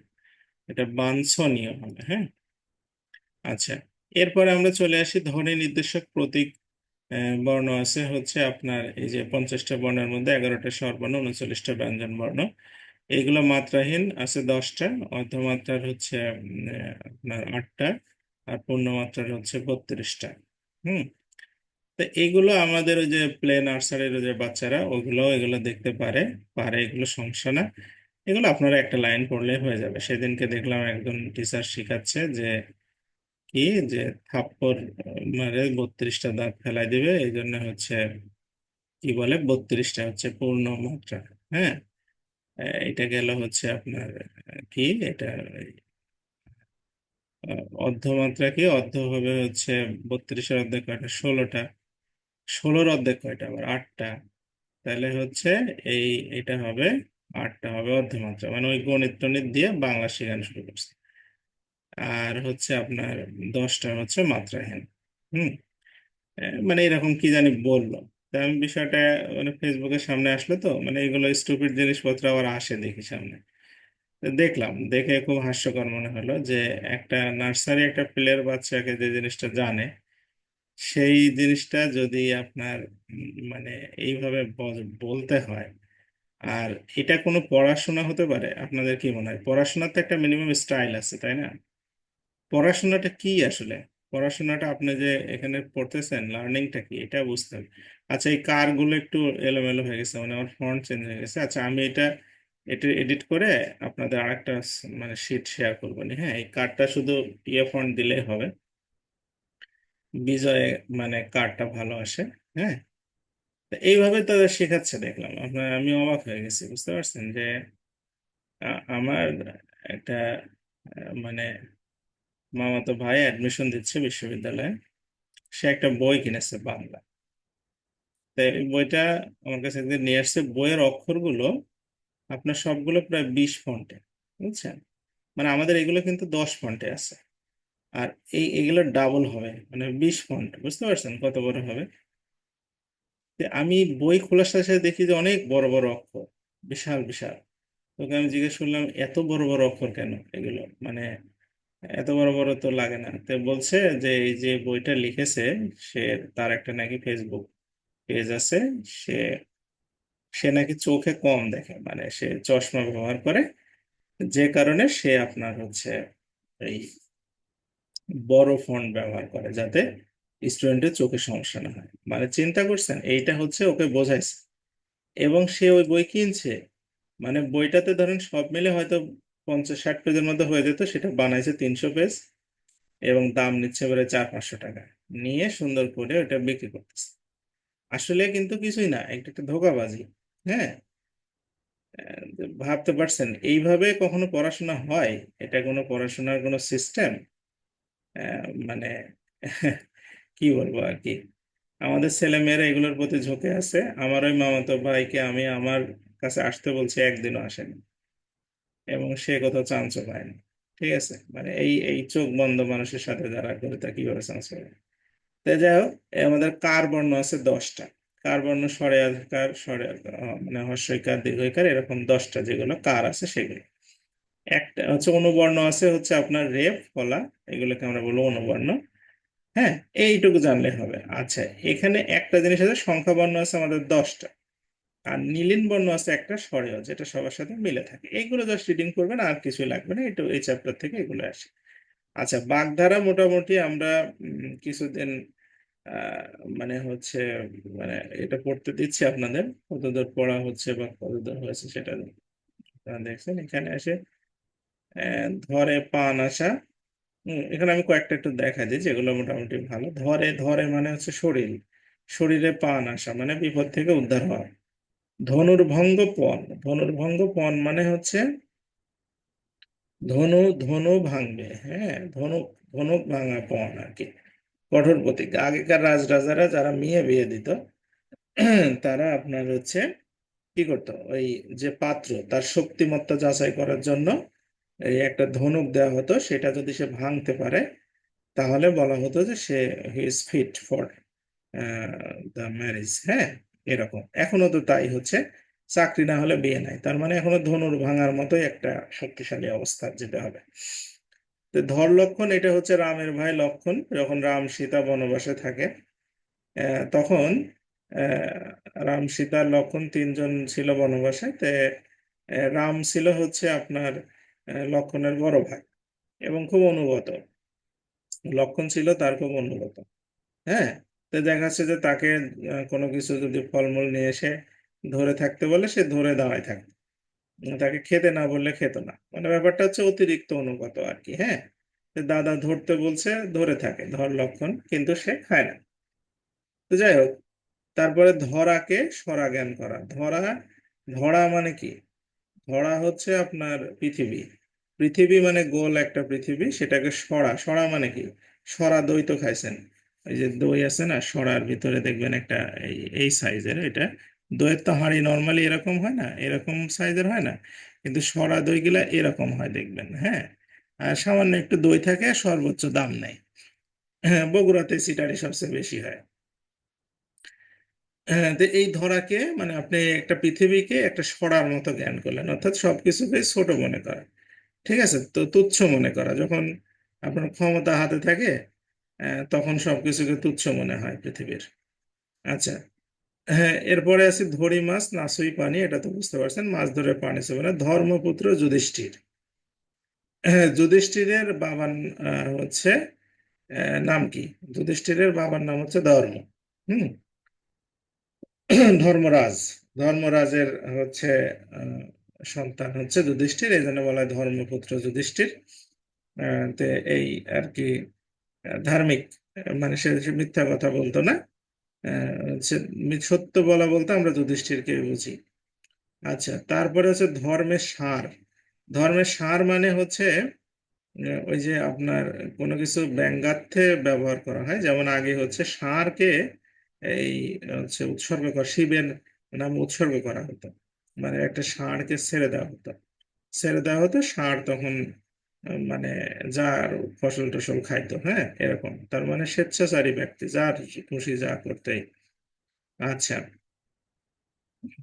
ধান দিয়ে লেখাপড়া শিখা, এটা তো সিম্পল ব্যাপার, জানেন যে আপনার মানে আগে আমরা আইসক্রিম খাইতাম না এরকম। ধান বানতে শিবের গীত। ধান ধান বানাতো বুঝেন, ঢেকিতে আমরা যখন ধান বানি, আগে আমাদের মারা করতো, এটা এখন বন্ধ হয়ে গেছে। তো ধান বানার সময় আপনার হচ্ছে এই দুইজন লাগে, পা দিয়ে প্রেসার রাইজ করতে হয় একজন, আর একজন হচ্ছে আপনার চালগুলো উঠাতে হয়। তো এই সেই সময় একটা গল্প করতে হয়, তাছাড়া আসলে সময় কাটে না, অনেক টাইম লাগে এটা করতে।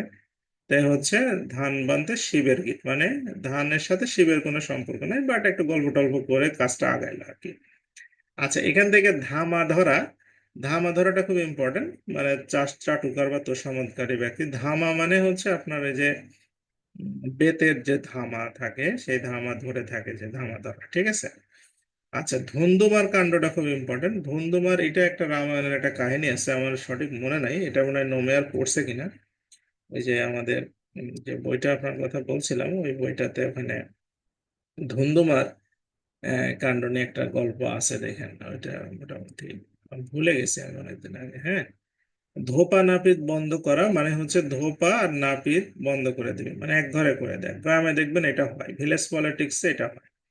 যখন দেখবেন যে কেউ সৎ পথে চলতে চায়, ভালো কিছু করতে চায়, বা আদর্শগত কোনো কথা বলতে চায়, তখন দেখবেন যে গ্রামের মানুষ তাকে এক ঘরে করে দেয়।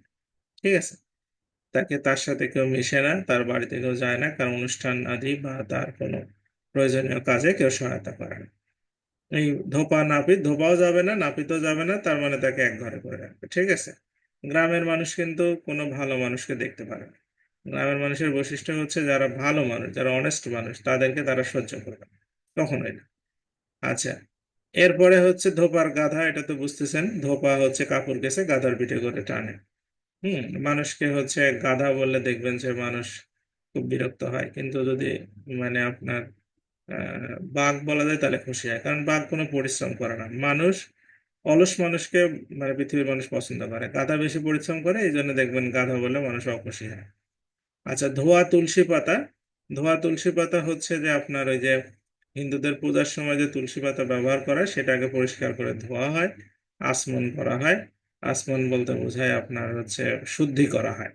তো সেটাকে আপনার বলা হয় ধোয়া তুলসী পাতা, তার মানে কোনো দোষ নাই, হ্যাঁ, নির্দোষ। আচ্ছা, নগদ নারায়ণ, এটা হচ্ছে নগদ অর্থ। হচ্ছে এখানে এই আপনার এগুলো হচ্ছে মানে খুবই সহজ আছে, এগুলো পড়বেন। এগুলো মোটামুটি নবমীর পাঠা, এইটা দেখি, নবমীর পাঠা। নবমীর পাঠা মানে হচ্ছে ওই যে দুর্গা পূজায় পাঁঠা বলি দেয়। হ্যাঁ, একটা কুসংস্কার আছে হিন্দুদের মধ্যে, বলি দেওয়া। হুম। যেটা সম্পূর্ণই ধর্মীয় একটা অবৈধ কাজ, তারপরেও করে, কারণ মানুষ যত অবৈধ কাজ সবই করে। যে এই নবমীর পাঁঠা, নবমীতে একটা পাঁঠা বলি দেওয়া হয়, পাঁঠা, সেই পাঁঠা তাহলে কি অবস্থা, পান ভয়া ভীত। হ্যাঁ, নবমী চলে আসছে, নবমীর পাঁঠা, হ্যাঁ। ঠিক আছে, তারপরে হচ্ছে নবাবী চাল। নবাবী চাল মানে আপনার নবাব সরফরাজ আলী খানের নাম শুনছেন আপনারা। সরফরাজ আলী খান তার হচ্ছে মুর্শিদ কুলি খানের বংশধর। হ্যাঁ, মুর্শিদ কুলি খানের বংশধর ছিল সরফরাজ আলী খান।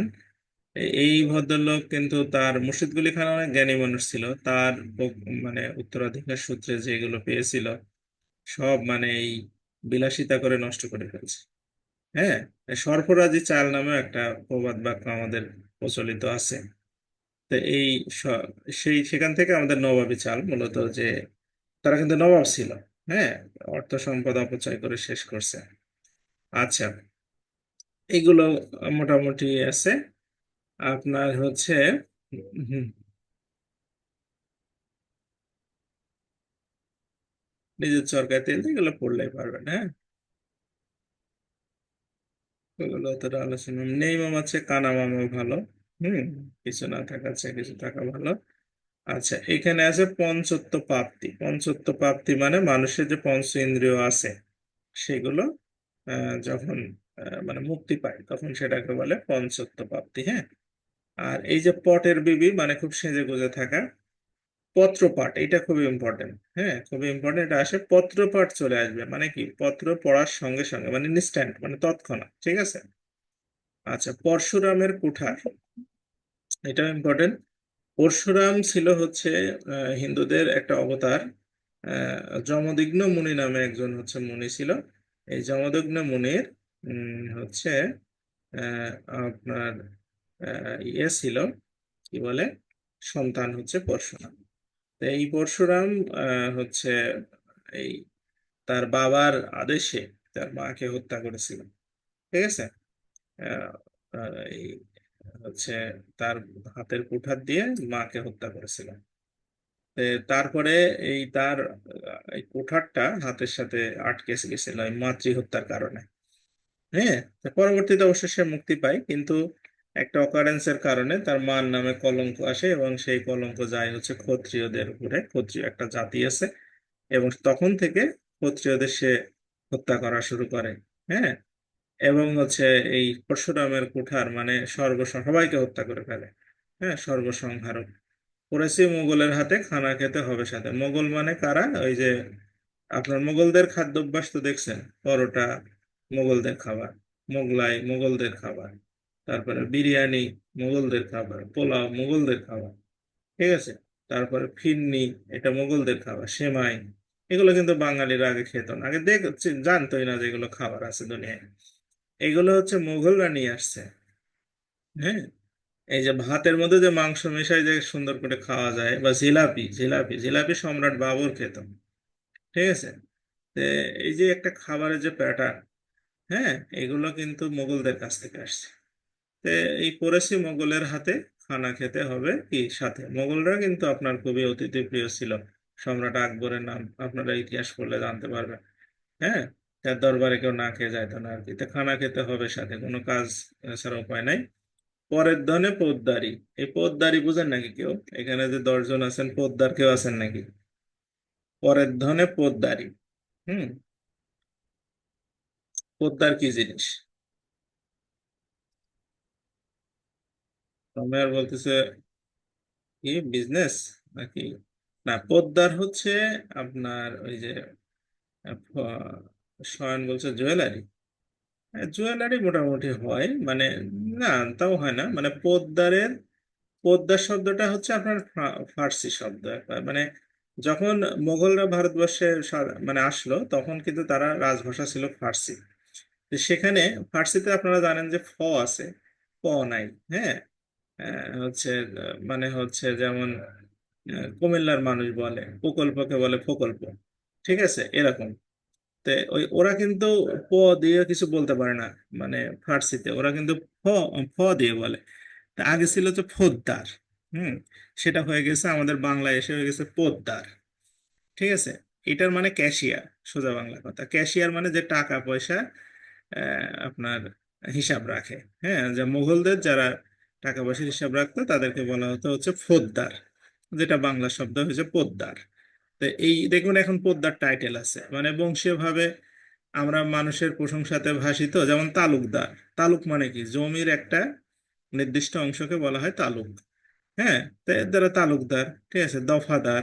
হ্যাঁ, তারপরে হচ্ছে আপনার তরফদার, তরফ একটা দেখবেন যে জমির একটা হিসাব আছে। হ্যাঁ, তারপরে বসুনিয়া, জমির মালিক। এগুলো সব টাইটেল দিছিল হচ্ছে মোগলরা। মোগলদের আগে এগুলো কোনো টাইটেল ফাইটেল ছিল না। তো এই পোদ্দার মানে কি, অন্যের টাকা গুনে, মানে ব্যাংকের ধরেন ক্যাশে যারা চাকরি করে এরা হচ্ছে পোদ্দার, অন্যের টাকায় বাহাদুরি। হ্যাঁ, পর্বতের মুশিক পোষ্য, পর্বত মানে পাহাড়, মুশিক মানে কি, মুশিক অর্থ হচ্ছে ইঁদুর। হ্যাঁ, তাহলে পর্বত যদি প্রসব করে তাহলে একটা বড় সড়ো কিছু হওয়ার কথা নাকি, কিন্তু সেটা হয়েছে মুশিক পোষা, অর্থাৎ আপনার আয়োজন 16 আনা কিন্তু রেজাল্ট খুবই খারাপ। হ্যাঁ, অর্থাৎ প্রত্যাশা অনুসারে তেমন কিছু না। তারপরে হচ্ছে এখান থেকে আহ পাততারি গুঠানো। পাততারি মানে তো এইটা আপনারা আসলে না দেখালে বুঝবেন না। পাততারি বলতে বোঝায় আপনার এই যে খেজুরের রস গাছ থেকে বের করার সময় ওখানে একটা হচ্ছে বাঁশের তৈরি একটা মানে মারা হয় একটা যন্ত্র টাইপের, ওইটার নাম হচ্ছে তারি। হ্যাঁ, তো এগুলো আপনার আসলে নেটের সাহায্যে দেখতে হবে, পাততারি। হ্যাঁ, তো এগুলো গুটানো মানে কাজ বন্ধ করা আর কি। হ্যাঁ, পাথরে 5 কিল মানে সুখের সময়, পান্তা ভাতে ঘি নষ্ট, বাপের বাড়ি ঝি নষ্ট। হ্যাঁ, আর এটা হচ্ছে কি যে দুইটা মিনিং আছে। এটা পান্তা ভাতে ঘি নষ্ট মানে আপনি অতিরিক্ত অপব্যয় করতেছেন, এটা একটা বিষয়, পান্তা ভাতে ঘি খাওয়ার চিন্তা। আর যদি দুইটাকে একসাথে চিন্তা করেন, পান্তা ভাতে ঘি নষ্ট, বাপের বাড়ি ঘি নষ্ট, তার মানে যে যেখানে ফিট, উপযুক্ত সেখানে ব্যবহার করতে হবে। বাপের বাড়ি যদি ঝিকে রেখে আসেন বা বিয়ের পরে বিশেষত, তাহলে ওইটা গেছে। হ্যাঁ, ওইটা দেখবেন যে সংসারে প্রচুর ঝামেলা সৃষ্টি করবে এবং সে নিজেও ঝামেলা যুক্ত হয়ে ব্যাক করবে। ঠিক আছে, ভয়াবহ বিষয়। আচ্ছা, এরপরে হচ্ছে এখানে একটা আছে হচ্ছে পিপু ফিসু। পিপু ফিসু বুঝেন নাকি কেউ? পিপু ফিসু কি,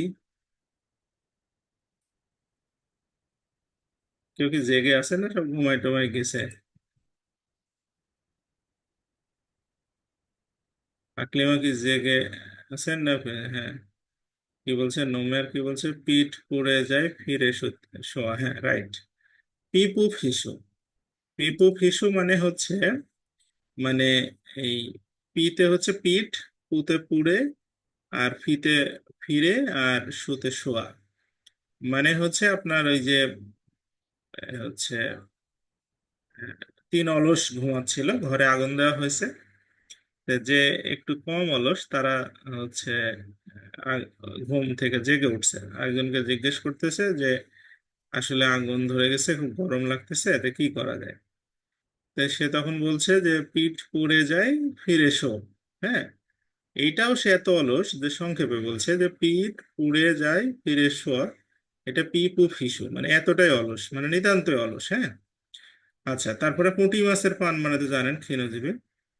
পুরনো কাসুন্দি ঘাটা, কাসুন্দি তো চিনেন, কাসুন্দি একটা খুব সুস্বাদু উপাদেয় খাদ্য। আমাদের এই যে সরিষার তেলের সাথে এই সরিষার বাটা দিয়ে এটা তৈরি করা হয়। হ্যাঁ, কাসুন্দি। তো এইটা কিন্তু খেতে চমৎকার। আপনার এই যে কি বলে, পেয়ারা বা আপনি যদি আনারস অথবা কাঁচা আমের সাথে যদি একটু মাখানো যায়, চমৎকার আর কি। তো এই পুরোনো কাসুন্দি ঘাটা মানে আপনার কাসুন্দি যদি অনেক পুরনো হয়ে যায়, হুম, তাহলে সেটা কিন্তু এক ধরনের বাজে স্মেল আসবে। হ্যাঁ, তো পুরোনো কাসুন্দি ঘাটা মানে এমন কোনো বিষয় আলোচনা করা যেটা আসলে ভালো জিনিস না। আচ্ছা, তারপরে হচ্ছে এখান থেকে আপনার এগুলো খুব সহজ সহজ আছে, এগুলো পড়ে ফেলা যাবে, অসুবিধা নেই। আচ্ছা, বজ্র আটুনি ফসকা গিরনি আগে আলোচনা করেছি একদিন। বজ্র আটুনি, আটুনি মানে টাইট করে আঠা, আর গিরো মানে গিরো যদি আপনার নর্মাল হয় তাহলে আপনার এটা কি হবে, এই গিরো আর দিয়ে লাভ নাই। বড়র পিরিতি বালির বাদ, ফোনে হাতে ধরি ফোনেকে চাঁদ। হ্যাঁ, বড় প্রীতি মানে যারা বড় লোক তাদের সাথে প্রীতি করলে কি হবে, হাতে দড়িতে থাকবে, আবার অনেক চাঁদে নিয়ে চলে যাবে, কখন কোথায় যাবে ঠিক নেই। অর্থাৎ বড় লোকের সাথে সম্পর্ক এটা ক্ষণস্থায়ী, এটা কখনো আপনার মানে বড় লোকের সাথে সম্পর্ক না করাই ভালো আর কি। হ্যাঁ, আচ্ছা, তারপরে হচ্ছে বন্যেরা বনের সুন্দর, শিশুরা মাতৃ করে, মানে জীব যেখানে সেখানেই তারা থাকতে পছন্দ করে। আপনি যদি একটা বাঘ নিয়ে এসে বাসায় নিয়ে এসে কোলে করে পুষেন, সে আসলে খুশি হবে না খুব একটা, যে তার বনই ভালো। আচ্ছা, এরপরে বানরের গলায় মুক্তোর হার, এটা বুঝেন নাকি? হ্যাঁ, এই নজরুল ঘুমায় গেছেন নাকি?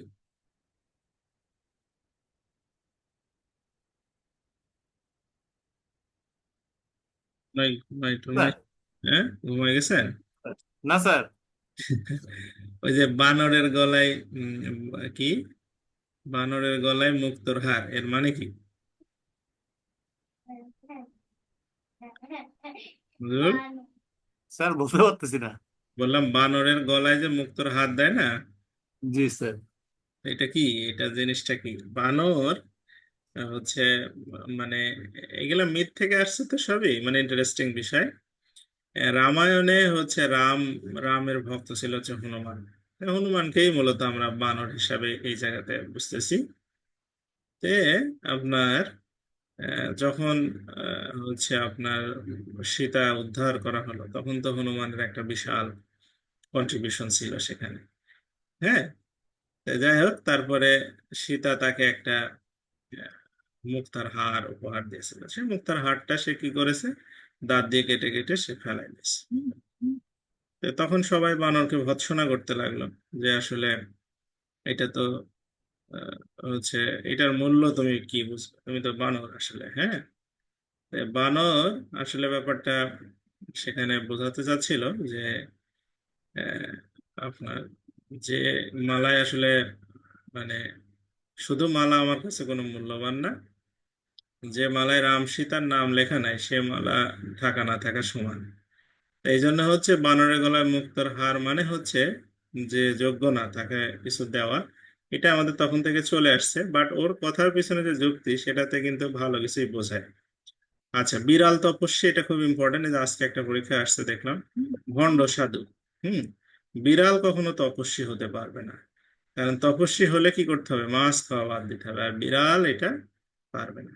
হুম, তারপরে বিড়ালের গলায় ঘন্টা বাঁধা, বিড়ালের গলায় ঘন্টা বাঁধা মানে কি, ইঁদুররা মিটিং করতেছে যে আমাদের যে বিড়াল ধরতে আসে তার গলায় যদি একটা আমরা ঘন্টা বাঁধতে পারি, তাহলে কি হবে, তাহলে আমাদের আসার সময় আমরা টের পাবো, আমরা সবাই নির্দিষ্ট সেফ জোনে চলে যেতে পারবো। তো এই ঘন্টাটা বাঁধবেটাকে, এটা নিয়েই আলোচনা চলছে আর কি। হ্যাঁ, তাই মানে অতিরিক্ত রিস্ক নেওয়া না এটা। আচ্ছা, তারপর হচ্ছে বিড়ালের ভাগ্যে শিকা ছিঁড়া, শিকা তো বোঝেন, ওই যে উপরে টাঙায় রাখে দুধ, ওইটা যেদিন ছিঁড়ে। হ্যাঁ, কাজী নজরুল ইসলামের হচ্ছে এরকম মৃত্যু ক্ষুধা ইয়েতে একটা হচ্ছে গল্প আছে আর কি। হুম, হ্যাঁ ক্লাস টেস্ট নিব, And রমজানের মধ্যে স্টুডেন্টই তো ক্লাসই করতে যাচ্ছে না, ক্লাস টেস্ট কিভাবে নিব বুঝতেছি না, আগ্রহী কম সব। আচ্ছা, তারপরে হচ্ছে বিদুরের খোদ, বিদুর ছিল হচ্ছে আপনার ওই মহাভারতের একটা ক্যারেক্টার। সে হচ্ছে শ্রীকৃষ্ণ, হিন্দুদের তো ভগবান মানে, তো এই শ্রীকৃষ্ণের সবচেয়ে প্রিয় ভক্তের মধ্যে বিদুর ছিল একজন, খুবই গরিব মানুষ ছিল। যে শ্রীকৃষ্ণ কারো হাতে ওইভাবে ভোজন করতেন না, কিন্তু বিদুরের হাতে খুদের চালের ভাত খেতেন। হ্যাঁ, তার মানে যে ভক্তি সহকারে সামান্য উপহারও দেয় সে ভালোভাবে আর কি। নাই, আচ্ছা যাই হোক, বিন্দে দুতি মানে ওই যে যারা দেখবেন যে প্রেমের কিছু পিয়ন থাকে, এদেরকে বলা হয় বিন্দেবতী। হ্যাঁ, মানে যারা একজনের সাথে, এটা হচ্ছে আসছে শ্রীকৃষ্ণ কীর্তন কাব্য থেকে। আচ্ছা, এগুলো হচ্ছে ভস্যে গিরে ভাগের মা গঙ্গা পায় না। ভাগের গঙ্গা পাওয়া মানে হচ্ছে কি, মারা যাওয়ার পরে তার মৃতদেহ সৎকার করার পরে গঙ্গায় ভাসাতে হয় ছাই। হ্যাঁ, তো যারা ভাগ থাকে, জমি ভাগাভাগি এসে তখন এই ভাই ওই ভাই বলে আর এটা হয় না। ঠিক আছে। আচ্ছা, ভীষ্মের প্রতিজ্ঞা, এটা মানে দৃঢ় সংকল্প, ইনি প্রতিজ্ঞা করছিল কোনোদিন বিয়ে করবে না, করেও নি। ঠিক আছে, তো এই ভীষ্মের প্রতিজ্ঞা মানে দৃঢ় সংকল্প, তাকে কেউ রাজি করাতেও পারেনি। ঠিক আছে। তো এই সম্পর্কে বিস্তারিত গল্প আছে, ওই যে ইয়ার বইটা আপনাদের শেয়ার করছে মনে হয়, ওখানে আপনারা একটু পড়বেন, অবসর সময় ভালো লাগবে। তারপরে হচ্ছে ভূষণ্ডির কাক, এটা হচ্ছে কি যে ভূষণ্ডী নামে একজন কাক কাক ছিল, এই মহাভারতের কাহিনী, সে দীর্ঘদিন বেঁচে ছিল। ঠিক আছে।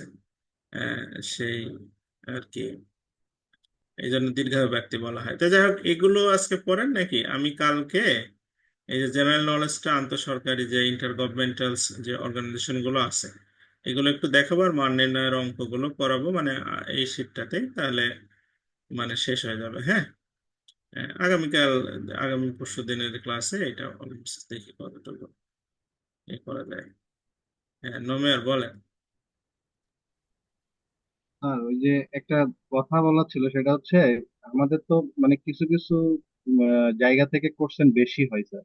হ্যাঁ, তো আপনি যদি একটা মানে আমরা তো আপনার পুরো সিলেবাসটাই ফলো করি, এখন যদি কিছু দেখা যাচ্ছে একটা মানে ইম্পর্টেন্ট কিছু চ্যাপ্টার দিয়ে যে দেখা যাচ্ছে এগুলা থেকেই কোশ্চেন বেশি আছে, এগুলার উপর একটু বেশি ফোকাস দেওয়ার জন্য এইভাবে যদি একটা স্যার শর্ট সাজেশন টাইপের দিতেন, তাহলে আমরা ওই গুলা একটু আগে শেষ করতাম এবং ওগুলাই বেশি করে ফোকাস করতাম। মানে আমাদের পরীক্ষার আগে স্যার অনেক সময় দেখা যাচ্ছে ওই যে একটু রিভাইজ করে গেলে দেখা যাচ্ছে যে কমন পাওয়ার সম্ভাবনা আছে এগুলো। আমাদের বাংলা, ইংরেজি, গণিত, এগুলোর নির্দিষ্ট কিছু চ্যাপ্টার থাকে। এই চ্যাপ্টার গুলো থেকেই প্রশ্ন হয়, কিন্তু সাধারণ জ্ঞানে কোনো চ্যাপ্টার থাকে না। কোথা থেকে কোন প্রশ্ন চলে আসে, মানে এটার কোনো আর মানে ইয়ে থাকে না। এই জন্য সাধারণ জ্ঞানের সবগুলো প্রস্তুতি নেওয়াটাই ভালো। আর বাংলা ইংরেজির ক্ষেত্রে আমি আগেও অবশ্য বলছি আপনাদের, যে ধরেন এক কথায় প্রকাশ, বাগধারা, কারক, সমাস, সন্ধি, বানান, এই যে 6 চ্যাপ্টার, এই 6 চ্যাপ্টার পড়লে, আর আপনার যে অনুচ্ছেদ গুলো, হ্যাঁ, এই টোটাল এই 7টা চ্যাপ্টারে এনাফ। মানে এর বাইরে আর কিছু থাকে না। এর বাইরে মানে আপনার হচ্ছে মানে আহ, এই মানে এর মধ্যেই আপনার হচ্ছে প্রশ্ন সব পরীক্ষাতেই হবে। হ্যাঁ, আর গণিতের ক্ষেত্রে ধরেন আমরা বীজগণিত থেকে মাত্র 2টা চ্যাপ্টার পড়তে বলি, একটা হচ্ছে মান নির্ণয় আর একটা হচ্ছে উৎপাদক। আর যদি খুবই ভালো প্রস্তুতি কেউ নেয়, তাহলে সরল যেটা সমীকরণ চ্যাপ্টার আছে, এটা মানে 3 চ্যাপ্টার পড়লেই হয়। মান নির্ণয়, সরল, না মান নির্ণয়, সমীকরণ আর উৎপাদক। হ্যাঁ, বীজগণিত আর জ্যামিতির ক্ষেত্রে তেমন কিছু পড়তে হয় না।